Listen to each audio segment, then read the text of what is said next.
In 100 ages of the gods, I could not tell thee of the glories of the Himalaya.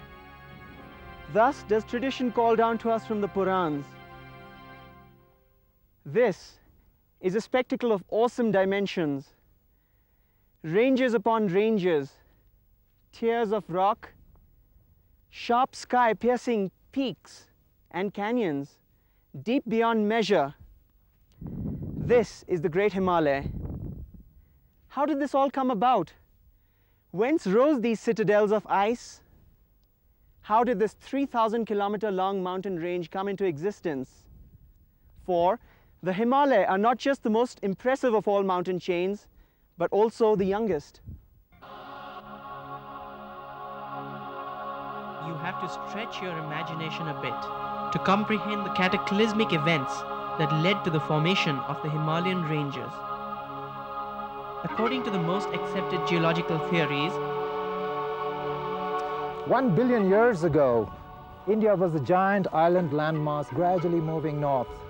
Then some 60 million years ago, it actually collided with the Eurasian continent. And the result of this unimaginable cataclysm was the birth of the Himalayas.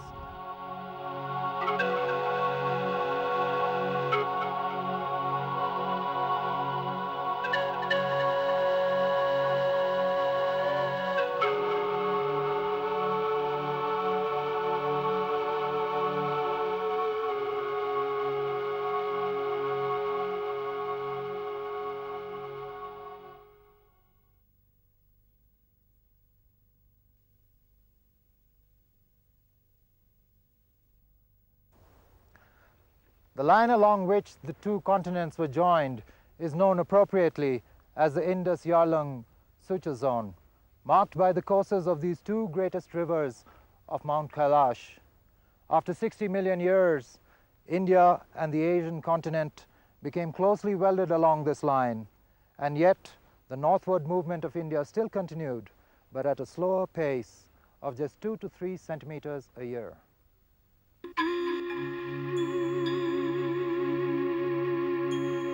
and what birth pangs! As a result of the collision itself and the related contraction of the Tethyan Ocean, all the rocks of this area, from the mountains of then northern India to the oceanic crust and the deep sea sediments of the Jurassic and Cretaceous ages, joined in the formation of the Himalaya.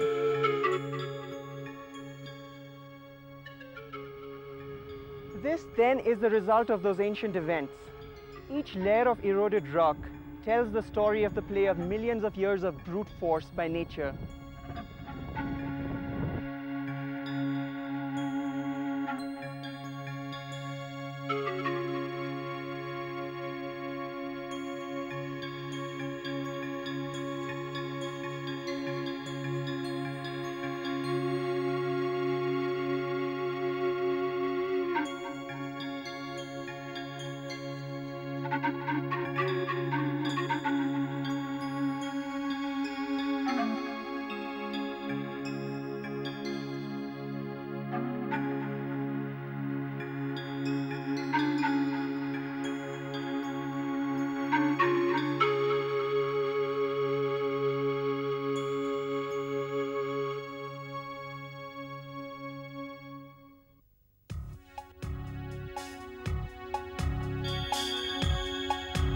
The Himalaya, as we see it today, went through some distinct epochs of uplift.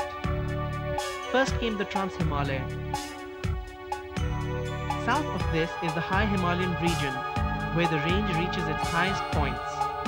Here we find old crystalline rock, the oldest core material in the entire Himalaya, almost 2 billion years old, the bottom layers of the compacted Tethyan sediments.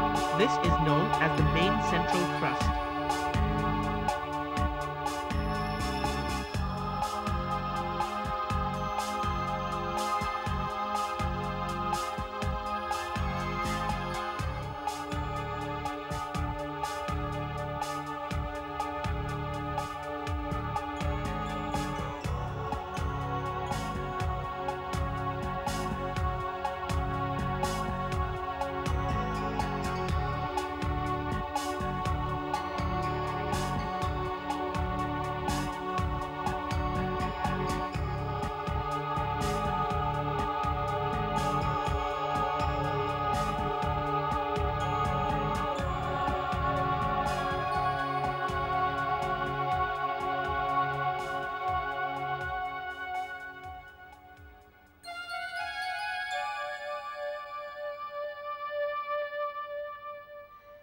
As the Himalaya rose, the forces of erosion kept pace, leading to the formation of a lower contiguous range of hills known as the Shivaliks. Formed of erosion material from the still rising Himalayan range, their sediments reflect the history of the upthrust of the Himalayan range. Numerous fossil finds allow us to accurately date the Shivaliks and also provide evidence as to the relative youth of the Himalaya.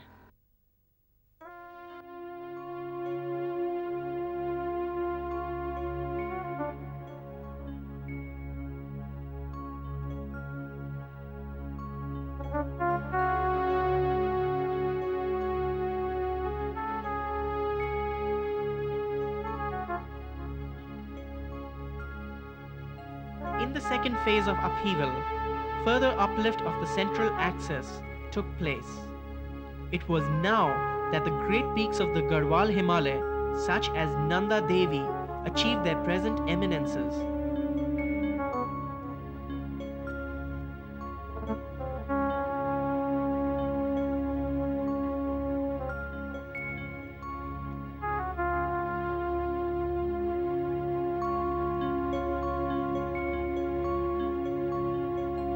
In this period, intrusions of young granites, known as Leukogranites because of their whitish color, took place in the highest peaks, such as the Bhagirathi sisters and Shivling.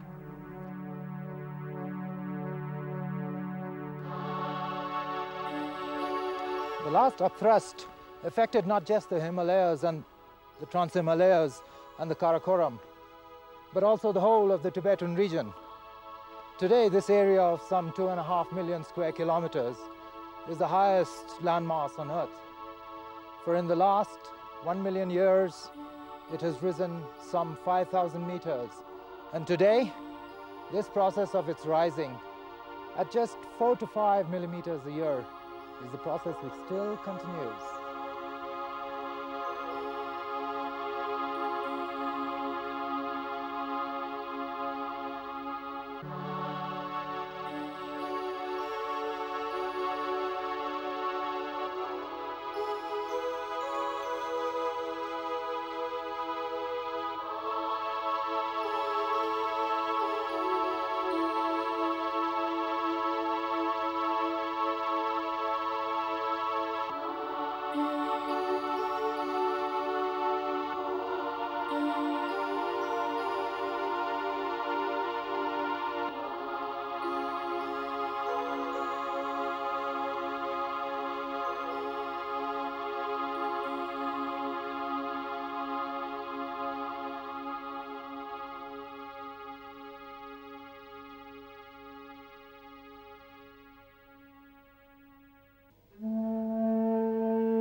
Very little is known about the start, duration, and extent of the ice ages in the Himalaya.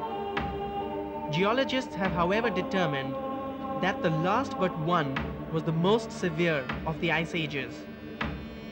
The period after this major ice age saw a marked retreat of the glaciers, and this was also the period that most Himalayan lakes came into being amidst the ice-polished rock landscape. The Pangong and Chandratal are classic examples of such glacial remnants.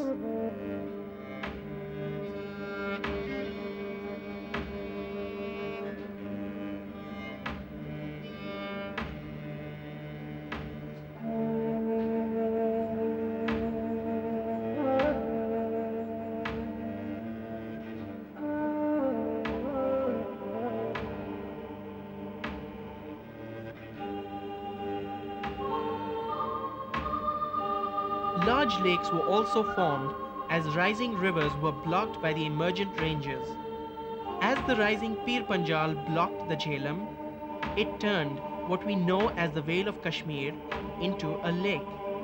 This primeval lake, called the Kareva, drained, and from its sediments, pieces of primitive tools have been recovered, are only evidence of a pre-Ice Age culture in the Himalaya.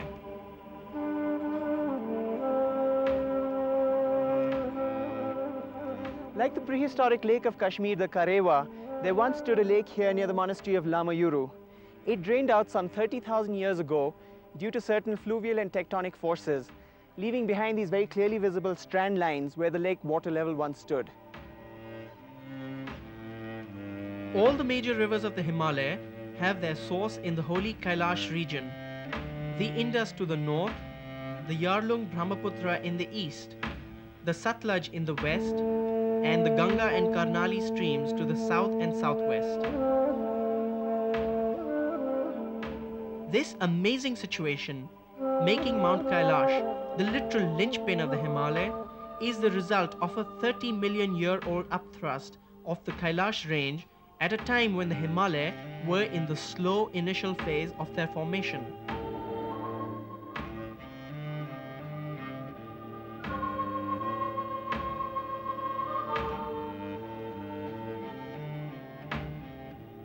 Two of these great rivers, the Indus and the Yarlung Brahmaputra, were forced to flow along the lines of the suture zone in an east-west direction, only penetrating the range at its eastern and western extremities. To further confound matters, this penetration takes place at points of highest uplift, Nanga Parbat in the west and Namcha Barwa in the east.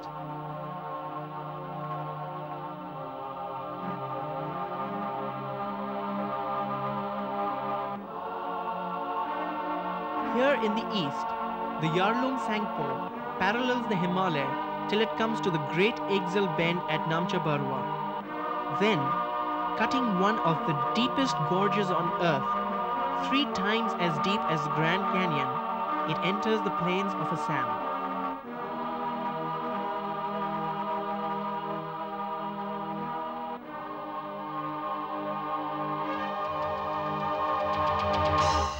The cutting action of the other rivers kept pace with the rising Himalaya, and they come right through the range at some of the highest points.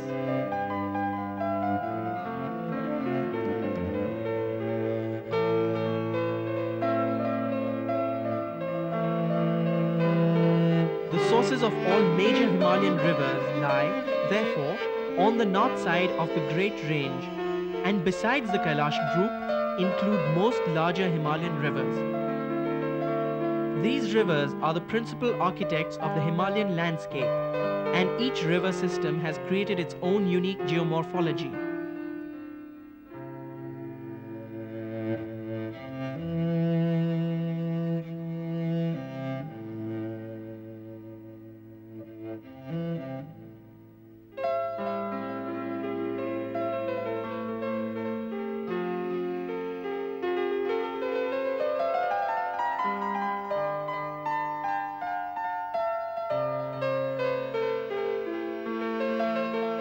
The Indus and its tributaries, like the Zanskar and the Suru in the Trans-Himalaya,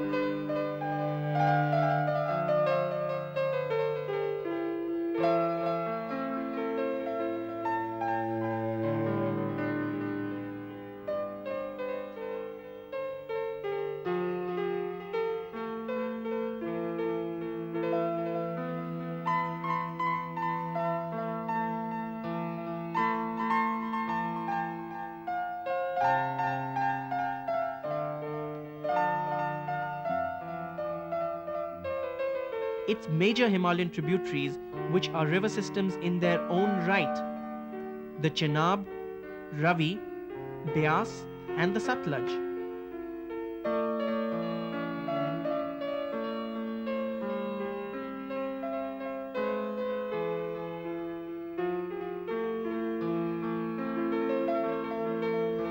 Further east, the Garhwal Himalaya is the domain of the Ganga and its feeder streams,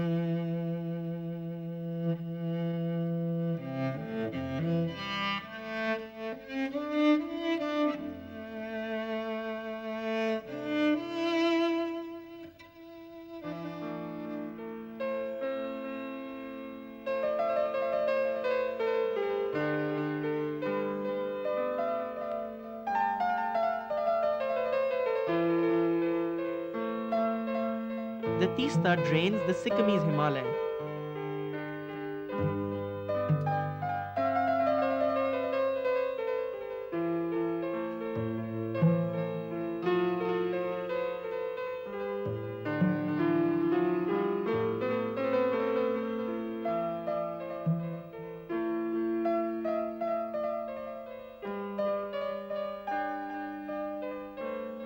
Beyond, in Arunachal, is the true lower catchment of the great Brahmaputra river system.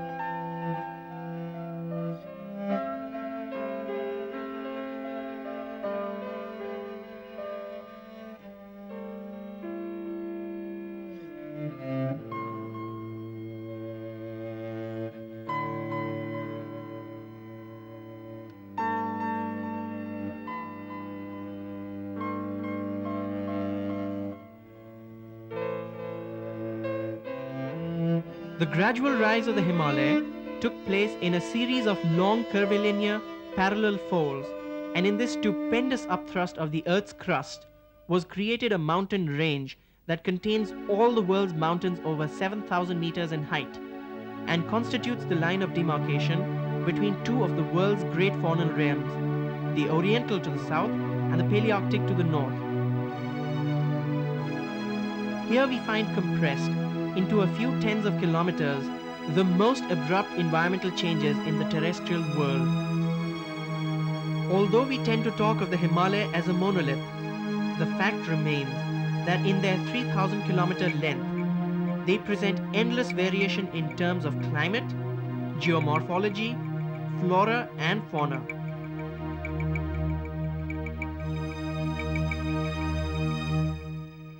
From the tropical jungles of Arunachal to the cold desert of the Nubra, primulas and rare orchids to the fascinating edelweiss, frozen waterfalls and verdant forest, bare rock and glacial wastes, the Himalaya have it all.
Geographically, the range has been traditionally divided into the Punjab Himalaya, consisting of the catchment basins of the Indus, Jhelum, Chenab, Ravi, Beas and Satluj.